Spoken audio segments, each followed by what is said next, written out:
나를 안전히 살게 하시는 이는 오직 여호와이시니이다. 아멘. 시편 4편 1절부터 8절까지 본문입니다. 주께서 내 마음에 두신 기쁨, 주께서 내 마음에 두신 기쁨의 말씀의 제목입니다.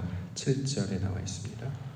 7절 보시면 주께서 내 마음에 두신 기쁨은 그들의 곡식과 새 포도주가 풍성할 때보다 더하니이다. 자, 이렇게 증거하고 있습니다. 하나님께서 내려주시는 기쁨에 대해서 오늘 살펴보려고 하는데요.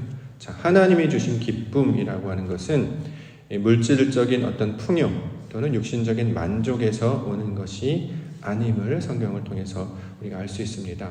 자, 이 기쁨은 하나님께서 내려주시는 거예요. 다시 말해 하나님을 알고 신뢰하여서 그의 것을 받을 때 거기서 오는 만족과 평안함을 오늘은 주께서 주신 기쁨이다 설명하고 있습니다.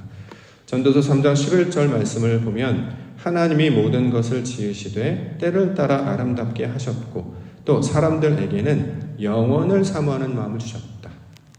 자, 사람들에게 영원을 사모하는 마음을 주셨다. 자, 이렇게 이야기합니다. 자, 우리 사람은 기본적인 성질 자체가 영원을 사모하도록 지으심을 받았다라는 거죠. 그렇기 때문에 이 세상 가운데 어떤 물질이나 어떤 시간이나 공간에 채워진 것들로는 우리의 욕망이, 우리의 내면이 만족을 얻을 수 없게 되는 것입니다. 영혼을 추구하고 소망하는 것으로 채워져야지만 오직 그것이 마음의 만족을 얻을 수 있게 되는 것이죠. 그 영혼을 사모하니까 영혼으로 채워져야 된다라는 거예요. 그래서 이제 옛날 말에 그런 말이 있잖아요. 뭐 맛있는 음식을 먹으면 얼만큼 기쁘고, 뭐 어떤 걸 사게 되면 얼만큼 기쁘고, 이사를 하면 얼만큼 기쁘고. 근데 그 다 시간들이 제한이 있어요. 뭐 3개월, 뭐 석 달, 3년 뭐 이렇게 정해져 있는데 그만큼 세상에서 오는 만족이나 기쁨은 한계가 있다라는 거죠. 그리고 항상 익숙해지기 때문에 사람들은 끊임없이 다른 것들을 추구하며 갈망할 수밖에 없게 됩니다. 왜 그런가 봤더니 바로 성경의 원리 때문에, 우리의 창조의 원리 때문에 그렇습니다. 우리는 영원을 사모하여서 그것으로 채워져야지만 참된 만족과 기쁨을 얻을 수 있다. 이렇게 이야기합니다. 그러면 그 마음을 무엇으로 채우느냐? 성경은 영원으로 채워야 되는데 그 영원의 속성은 하나님의 속성을 나타내는 말이에요.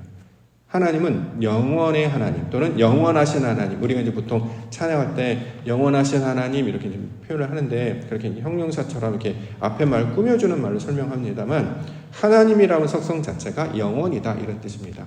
자, 시간과 공간의 그것을 초월하여서 사람과 사건을 넘는 그 언제나 동일하시며 옛날부터 지금까지 항상 함께 하시는 그 하나님이 영원이신 분이시죠. 그러므로 우리가 만족을 얻으려면 참된 기쁨을 얻으려면 그 하나님으로 채워져야 이것이 참된 기쁨이요 만족이 될 것이다 이렇게 이야기하고 있습니다. 그런데 오늘 본문에서 주님께서 우리 마음 가운데 그 기쁨을 내려주신다 설명하고 있습니다. 그러므로 이것이 복 있는 자의 내용이 되겠죠. 세상에서 나타나는 그런 만족은 우리가 이걸 그 기쁨이나 즐거움을 세상의 것과 구별하기 위해서 세상의 것은 이제 쾌락 이런 말로 주로 많이 씁니다. 쾌라는 말을 많이 쓰는데 성경에서 말하는 그 즐거움과 기쁨은 기쁨 이것으로 설명을 하고 있습니다.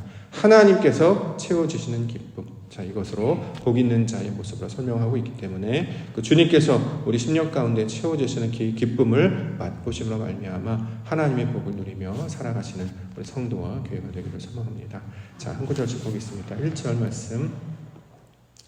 다윗의 시 인도자를 따라 현악에 맞춘 노래라는 말씀으로 제목이 시작하고 있는데요. 어저께 말씀드렸던 것처럼 시편의 파란색 제목은 본문 안에 들어와 있기 때문에 1절부터 제목부터 해석하면서 읽어야 한다라고 말씀드렸습니다. 다윗의 시라고 하는 것은 다윗이라는 인물이 기록한 글이기도 합니다만 중요한 의미는 다윗의 모양이 어떠한지를 우리가 살펴보시면 다윗은 히브리어로 다비드라고 발음을 합니다. 다비드, 앞에 것과 뒤에 것이 똑같다라는 거예요. 왜 이렇게 설명하냐면 하나님의 것과 내 것을 똑같은 모양으로 만드는 일, 이걸 이제 다비드라고 이제 설명을 하고 있단 말이죠. 그래서 어떻게 하나님의 뜻과 내 뜻이 같아지게 되는가, 그 모양으로 만들어지게 되는가, 그것은 오직 말씀으로 만들어진다라고 설명을 하는 거예요. 하나님과 내가 떨어져 있는데 하나님과 나를 연결시킬 수 있는 그 모양이 똑같아질 수 있는 그 매개체는 뭐냐면 성경은 말씀이다 이렇게 이야기합니다. 그래서 하나님이 주신 말씀을 내가 그대로 받아들이는 것, 자 자, 이것을 다비드의 모양으로 설명하고 있고 이렇게 하늘의 뜻이 땅에 이루어지는 모양으로 설명하고 있습니다. 이 모양이 완성되면 이거를 성경은 기쁨이라고 번역을 해요. 우리가 생각하는 기쁨은 우리의 어떤 필요나 욕망이 채워지는 거잖아요. 배고프면 배가 부르고 추우면 따뜻해지고 뭐 이런 어떤 세상의 것들, 어떤 물질적인 것들, 감각적인 만족을 이야기한다면 성경은 하나님의 것이 내 안에 채워져야 이걸 기쁨이다라고 설명을 하는 것입니다. 자, 오늘 본문에 이제 인도자를 따라 현악에 맞춘 노래 이 구절을 그대로 번역을 하면 소리가 제대로 나려면 지휘자의 지휘를 통해 연주자가 그대로 연주를 해야 옳은 소리가 나겠죠. 악보가 있으면 그 악보대로 연주를 해야지만 맞는 소리가 나겠죠. 마찬가지로 하나님의 의도와 방향대로 우리가 소리를 내고 반응해야 이것이 참된 기쁨의 내용, 하나님이 기뻐하시는, 하나님이 원하시는 신앙의 내용이 된다라는 것입니다. 그래서 신앙은 점점 하나님의 뜻에 내 생각을 맞춰가는 것이죠. 예전에는 초반에는 하나님 내 뜻대로 해주세요. 내가 원하는 바가 있는데 이걸 해주세요 라고 해서 내 걸 강조합니다. 근데 기도가 깊어지고 하나님을 더더욱 알아가면 내 것을 점점 내려놓고 아버지 뜻대로 없어서 이렇게 바뀐단 말이죠. 그 증거가 바로 그리스도 예수잖아요. 나의 원대로 마옵시고 아버지 뜻대로 없어서 내가 원하는 바가 있죠. 잔이 비켜가는 것, 마시지 않는 것, 편한 것, 육신의 이런 것들을 하고 싶어요. 그런데 이 땅을 살아가는 목적이 내 어떤 욕망이나 내 필요를 채우려고 이 땅에 오신 것이 아니라 아버지의 뜻을 이루려고 오셨는데 그 아버지의 뜻을 이루려면 아버지께서 원하시는 뜻대로 감당을 해야지만 이것이 진짜 신앙의 내용이 됩니다 라고 주님께서 보여주셨기 때문에 우리의 신앙도 동일한 신앙의 과정을 밟게 되는 것입니다. 자아가 형성되기 시작해요. 이제 아이가 점점 자라면 이제 내 것이 생긴단 말이죠. 어렸을 때는 이제 소유가 이제 보통 내 것이라고 이야기하는데 아이들이 한 10대 이제 우리 아이가 그걸 지금 겪고 있는 것 같아요. 옛날에는 먹을 것, 장난감 이걸 내 것이라고 이야기하더니 이제 내 생각대로 할 거야, 내 고집대로 할 거야 이렇게 자기 고집이 생긴단 말이죠. 근데 이제 문제는 뭐냐면 그렇게 자기 것을 취하는 건 좀 좋다고 생각합니다. 근데 그것이 옳은 것인지 그런 것인지는 아직 판단할 수 있는 나이가 아니에요. 경험이 부족하기 때문에. 그래서 선생님들이 이것이 좋은 것이야 라고 가르쳐주거나 부모님께서 이것이 옳은 것이야 가르쳐주면 받아들이면 좋은데 아이들이 고집이 생기니까 그것이 옳은지 그른지를 판단하지 않고 그냥 내가 원하는 대로 하는 게 선이라고 이제 보게 된다는 거죠. 가지려고 하는 것이 옳지 않은 것이었음에도 불구하고 그냥 내가 원했기 때문에 그래서 늘 불량식품 사먹고 쓸데없는 없는 거 맨날 사오고 하는 이유가 그 물건이 좋아서가 아니라 내가 구입했다라고 하는 내가 시도했다라는 그것이 더 즐겁고 기쁘기 때문 아니겠습니까? 근데 이제 그건 어렸을 때 모습이고 철이 들거나 신앙이 성장하게 되면 내 고집을 부리는 것이 아니라 옳은 것과 그런 것을 이제 분별하기 시작해요. 옛날에 이제 어렸을 땐 그 분별이 잘 안 돼서 그냥 이것이 저것이 무조건 좋다고 생각하지만 이것이 꼭 유익하진 않구나, 꼭 좋은 것은 아니구나, 이게 바로 나에게 유익하구나, 이것은 그렇지 않구나 이제 분별하기 시작하면 그때서부터 이제 조금씩 이제 받아들이게 된다라는 것이죠. 자, 이제 어릴 적 신앙, 무작정 내 것이 옳다라고 주장하는 것에서 벗어나서 하나님께서 지혜를 주시고 하나님께 분별력을 주시면 옳고 그른 것이 어떤 것인지를 판별하게 된단 말이죠. 이전에 그런 지혜가 없으면 남들 하는 대로 합니다.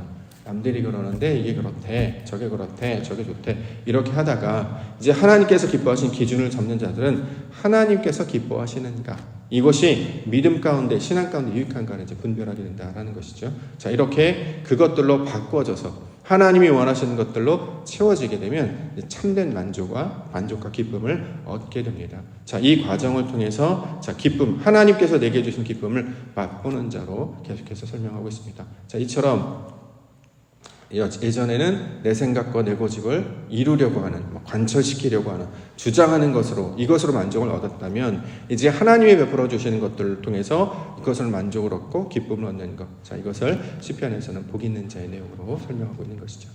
자, 1절 말씀 이어서 보면 내 의의 하나님이여 내가 부를 때 응답하소서 곤란 중에 나를 너그럽게 하셨사오니. 전 이 말씀이 참 좋습니다. 곤란 중에 나를 너그럽게 하셨사오니. 곤란을 당하면 마음이 좁아지거든요. 경직됩니다. 당황하게 되지 않습니까? 이렇게 두렵거나 당황스러우면 남자들은 보통 이제 얼굴이 하얘지고 멘붕한다고 그러죠. 생각이 없어지고 아무 생각이 안 들고 어떻게 될지 모를 때, 어쩔 줄 모를 때, 그러니까 했던 대로 하죠. 익숙한 대로 하죠. 왜냐하면 당황스럽고 어렵기 때문에. 자, 이것이 이제 곤란을 겪게 되는 사람들의 반응입니다. 근데 놀랍게도 나를 너그럽게 하셨다. 이 하나님이 하시는 일이잖아요. 우리는 늘 반응하는 대로 반응을 했단 말이죠. 그런데 너그럽게 하셨다는 건 내 능력이 아니고 하나님께서 우리의 마음을 넓히시고 크게 하시고 깊게 하셨다라는 것입니다. 내 습관과 내 방식이 있는데 그 방식으로 반응하지 아니하고 그렇게 하지 않고 이렇게 해야 되겠구나라고 마음을 새롭게 고쳐먹게 되는 거죠. 그 시점, 관점과 생각이 나의 수준에서 벗어나서 상대의 수준으로 확장되는 것. 그래서 어떻게 해요? 기도하지 않습니까? 하나님의 뜻을 구하는 것. 이전에 하나님을 알지 못하는 사람들은 어떻게 살아갔냐면 자신들의 꾀, 그렇죠? 오만한 자들의 자리, 악인들의 꾀, 죄인들의 길, 오만한 자들의 자리에 자꾸 서려고 했단 말이에요. 자기가 익숙한 방식을 하려고 했는데 이제 그 방식을 따르지 아니하고 하나님 어떻게 하면 좋겠습니까? 라고 나의 마음을 맞춰 나아가게 된다라는 것입니다.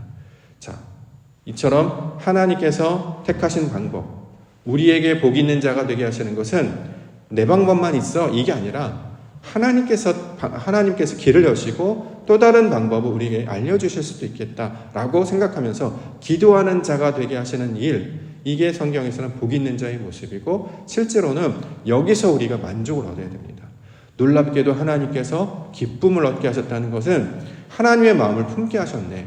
이전에 내 수준으로만 생각했으면 우리가 그걸 이해하지도 못하고 또 제대로 반응하지도 못했을 텐데 마음을 넓히셨을 뿐만 아니라 그 마음 가운데 하나님이 기뻐하시는 뜻이 무엇일까를 생각해 보니까 거기에 맞는 것들로 반응하게 된다는 거죠. 이게 원래 하나님의 의도잖아요. 우리를 변화시키려고 하는 하나님의 뜻이 되기 때문에 이 방법을 통해서 우리가 기도자로 나아간다는 것은 하나님께서 우리를 택하시고 하나님께서 원하는 뜻을 감당하는 자의 모양이 되고 있는 것입니다. 자, 그러므로 하나님께서 이 말씀, 곤란 중에 나를 너그럽게 하시고 언제든지 하나님 주님 앞에 기도하는 자 되게 하여 주시옵소서. 이전에는 2절에 보면 인생들아 어느 때까지 나의 영광을 바꾸며 역되게 하며 헛된 일을 좋아하고 거짓을 구하려 하는가.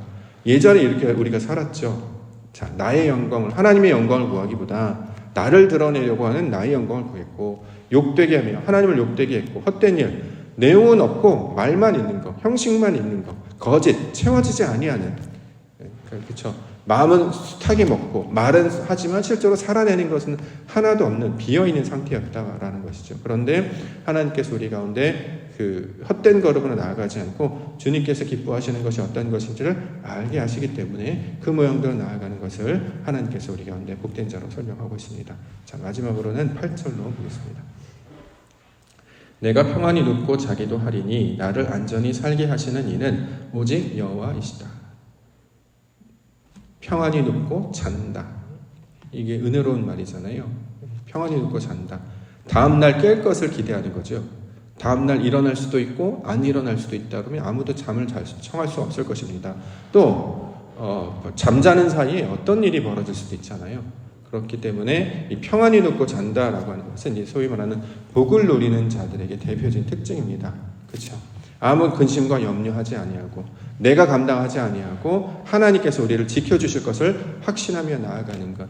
그는 졸지도 주무시지도 아니하고 우리를 돌보시고 우리를 지켜주시는 분이시다. 그러므로 비록 오늘날 내가 무언가를 다 이루지 못했고 또 오늘 내가 어떤 상처를 받고 우리가 어떤 고통을 당했어도 우리가 자고 깨는 동안에 우리 하나님 지키실 뿐만 아니라 놀랍게도 우리의 몸은 자고 깨면 치유가 되고 회복이 됩니다.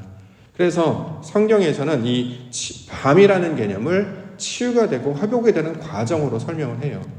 우리가 원래는 이제 밤이 되고 낮이 되니 첫째 날이다. 밤이 되고 낮이 되니 둘째 날이다. 이렇게 날 개념으로 해서 하나님이 하시는 일을 설명한단 말이죠. 그래서 처음에 밤이라고 하면 이제 어둠의 개념이기 때문에 처음에는 이것에 부정적인 시각을 가져요. 밤은 좋지 않은 것, 어둠은 좋지 않은 것. 그런데 성경을 쭉 읽어 나아가면 이제 밤도 받아들이게 돼요. 왜냐하면 이사야 말씀에 보면 하나님께서 밤도 창조하셨다라고 말씀하고 있기 때문이죠.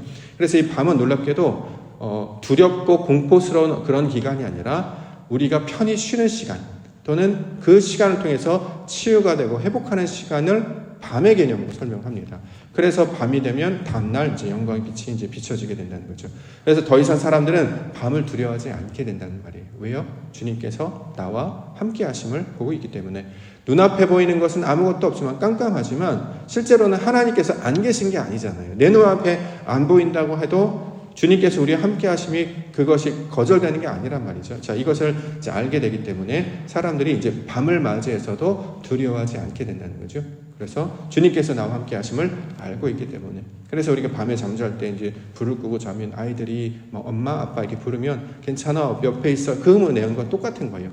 이전에는 혼자 있다라고 생각했기 때문에 아무도 날 도와주지 않는다고 생각했기 때문에 두려워했다면 이제 그 숨결을 느끼고 나와 함께함을 알게 되어서 나를 지키시는 분이 바로 나와 함께 하시는 하나님이심을 알게 될 때에 오늘 본문에서 평안히 눕고 자는 자의 모습으로 설명하고 있습니다.